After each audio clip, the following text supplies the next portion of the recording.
Hello students, today we are going to continue chapter 2 that is electrostatic potential and capacitance.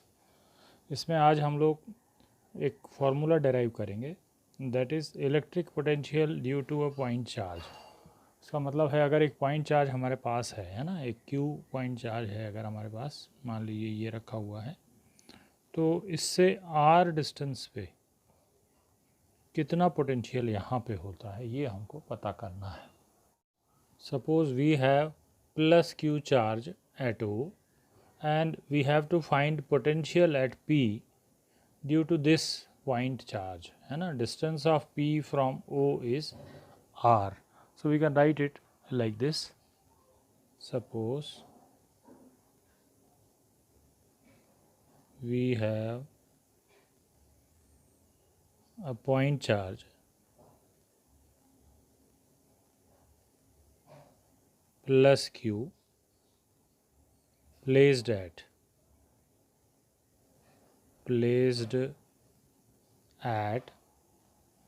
O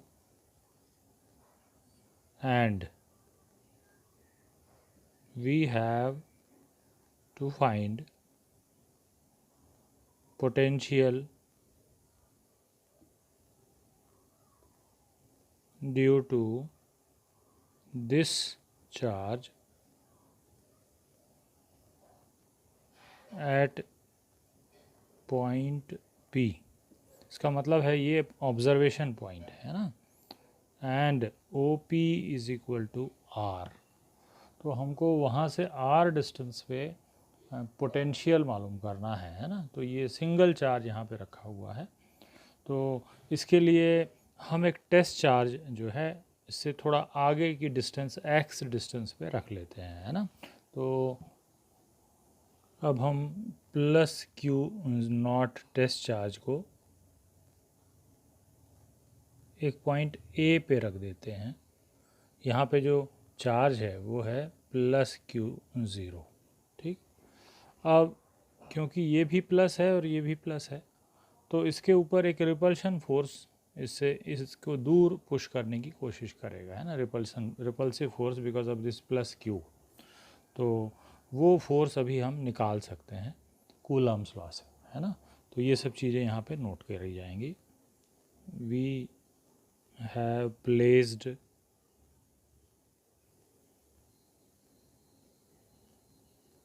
a test charge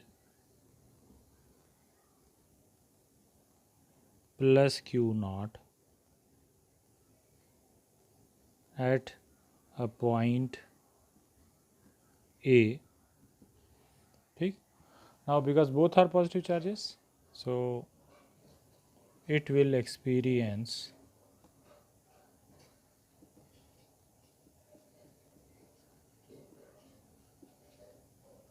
a repulsive force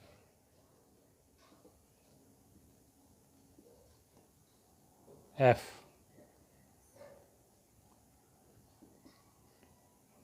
is equal to, अब इसकी value जो है हम Coulomb's law से निकाल सकते हैं। यहाँ पे सिंपल दो पॉइंट चार्जेस हैं, plus q and plus Q naught. इन दोनों के बीच का डिस्टेंस ओ ए अभी हमने उसको लिया नहीं है ना, तो उसको हमको यहाँ पे ऐड कर देना चाहिए।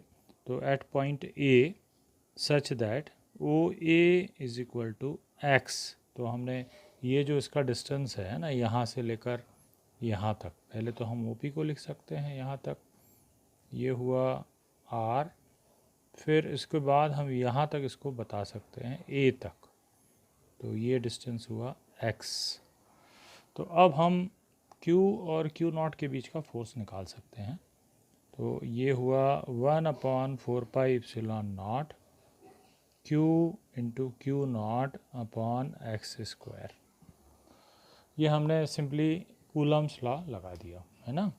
तो अब ये टेस्ट चार्ज यहाँ पे रखा हुआ है। एक्चुअली जब पोटेंशियल निकालना होता है तो टेस्ट चार्ज को इन्फिनिटी से लेकर यहाँ तक लाया जाता है। तो उसको पूरा प्रोसेस करने के पहले हम इसको थोड़ा सा एक छोटा डिस्टेंस dx इसकी तरफ चलाएंगे यहाँ तक, है ना, a से b की ओर। तो ये जो डिस्टेंस है यहाँ से लेकर यहाँ तक, ये कितना है dx, और उसको इस तरफ चलाया है, ठीक है। तो ये चीज़ हम लिखेंगे। Now this test charge is moved by small distance dx towards O, उसको उसके पास लाने की कोशिश करते हैं। ठीक है, तो अब ये थोड़ा सा जो भी हमने इसका मूवमेंट किया A से B तक, है ना, तो ए बी जो डिस्टेंस है वो कितना है dx। लेकिन अब इसमें जो फोर्स का डायरेक्शन है वो राइट वर्ड्स है और डिस्प्लेसमेंट का डायरेक्शन लेफ्ट वर्ड्स, तो जो वर्क डन होगा वो नेगेटिव होगा, है ना। अब हम निकालेंगे तो वर्क डन, छोटा सा जो भी वर्क डन होगा वो हम लोग इसमें लिखेंगे। ठीक है, work done in moving test charge from A to B. अब हमको टेस्ट चार्ज को ए से बी तक ले जाना है, तो ये हमको डी डब्ल्यू की वैल्यू इसमें निकालनी पड़ेगी, है ना। सो डी डब्ल्यू is the work done in moving this test charge. So work done का फॉर्मूला होता है फोर्स इनटू डिस्प्लेसमेंट। तो फोर्स इसमें राइट वर्ड्स है और डिस्प्लेसमेंट लेफ़्ट की ओर है, तो उसको हम लोग माइनस डी एक्स लिख देंगे और यहाँ पे रीज़न लिख सकते हैं because both are in opposite direction.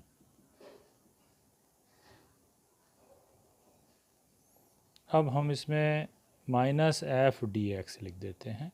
F की वैल्यू अभी अभी हमने निकाली हुई है ना, ये है एफ़ की वैल्यू, ये वैल्यू यहाँ पे रख दी जाएगी। तो ये वैल्यू क्या आएगी 1/4πε0 q naught upon x square d x. ये हुआ वर्क डन। ये जो डी डब्ल्यू की वैल्यू है ये हम ए से बी तक टेस्ट चार्ज को लेके जा रहे हैं, मतलब ये थोड़ा सा डी एक्स मूवमेंट है। लेकिन पोटेंशियल निकालने के लिए यही चार्ज टेस्ट चार्ज जो है इन्फिनिटी से लेकर हमको ऑब्जर्वेशन पॉइंट तक लाना पड़ता है ना, तो हमको उसके लिए वर्क डन निकालना पड़ेगा। तो अब हम लिखेंगे work done W is equal to D, है ना। तो ये क्या है, work done in moving test charge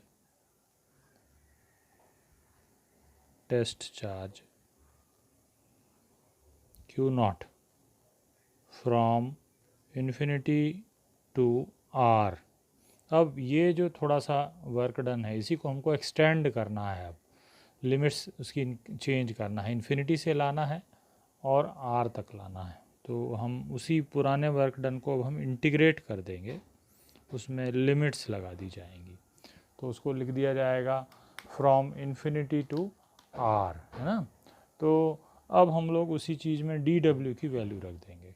तो W is equal to integration of D W from infinity to R। अब हम डी डब्ल्यू की वैल्यू लिख रहे हैं minus 1/4πε0 q naught upon x square d x. अब इसको और सॉल्व किया जाएगा, इसमें से जितने भी कांस्टेंट टर्म्स है वो सब बाहर निकाले जाएंगे, है ना। तो इसमें से constant term minus 1/4πε0 q naught और अंदर जो टर्म बच गए है ना वो यहाँ पे लिख लेते हैं हम लोग।